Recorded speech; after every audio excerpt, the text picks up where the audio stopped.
1971 ഒരു മനുഷ്യൻ ഒറ്റയ്ക്ക് ഒരു ഫ്ലൈറ്റിനെ ഹൈജാക്ക് ചെയ്തു. അയാളുടെ പേര് DB കൂപ്പർ. പുള്ളിക്കാരൻ ഒറിഗോണിൽ നിന്ന് വാഷിംഗ്ടണിലോട്ട് ട്രാവൽ ചെയ്യായിരുന്നു. അപ്പോൾ കാഷ്വലായിട്ട് കണ്ട ഒരു ഫ്ലൈറ്റ് അറ്റൻഡന്റിന്റെ അടുത്ത് പുള്ളിക്കാരൻ ഒരു ലെറ്റർ കൊടുത്തു. അതിനകത്ത് എഴുതിയിരുന്നത്, എൻ്റെ കയ്യിൽ ഒരു ബോംബുണ്ട്, എന്നെ ത്രെട്ടൺ ചെയ്യാനോ അല്ലെങ്കിൽ ഉപദ്രവിക്കാനോ ശ്രമിച്ചു കഴിഞ്ഞാൽ ഞാനത് ബ്ലാസ്റ്റ് ചെയ്യും.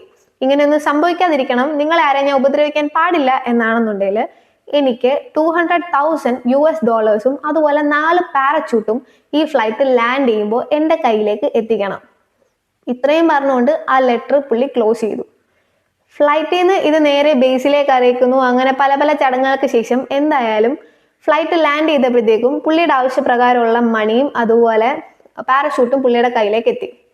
പുള്ളി പറഞ്ഞ വാക്ക് പാലിച്ച് പാസഞ്ചേഴ്സിനെല്ലാം അവിടെ തന്നെ റിലീസ് ചെയ്തു.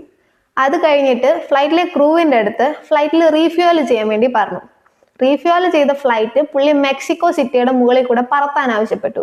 എന്നിട്ട് നവാഡ എന്ന് പറയുന്ന സ്ഥലത്തെത്തിയപ്പോൾ, അത് ഏറെക്കുറെ ഒരു ഫോറസ്റ്റ് പോലെയുള്ള ഒരു സ്ഥലമായിരുന്നു. അവിടെ എത്തിയപ്പോൾ അയാള് ആ ഡോറ് തുറന്ന് പാരഷൂട്ടും പൈസയും കൊണ്ട് നേരെ താഴേക്ക് ചാടി. അങ്ങനെ ചാടിയ ആ മനുഷ്യനെ പിന്നെ ഈ ലോകത്ത് ആരും കണ്ടിട്ടില്ല. അയാൾ ജീവനോടെ ഉണ്ടോ മരിച്ചോ ഒന്നും ആർക്കും അറിയില്ല. ആ സമയത്ത് ഭയങ്കര ഒരു സെൻസേഷണൽ വിഷയമായിരുന്നു ഇത്. ഇത്ര സിമ്പിൾ ആയിട്ട് ഒരാൾ വന്ന് ഒരു ഫ്ലൈറ്റ് ഹൈജാക്ക് ചെയ്തെന്ന് പറഞ്ഞത് അവിടെ US ഗവൺമെന്റിന് തന്നെ ഒരു നാണക്കേടായിപ്പോയി. അതുകൊണ്ട് തന്നെ അവര് അത് ആ കേസ് FBI കൈമാറി. പക്ഷെ 2016 എങ്ങും എത്താതെ ആ കേസ് FBI ഒഫീഷ്യലി ക്ലോസ് ചെയ്തു.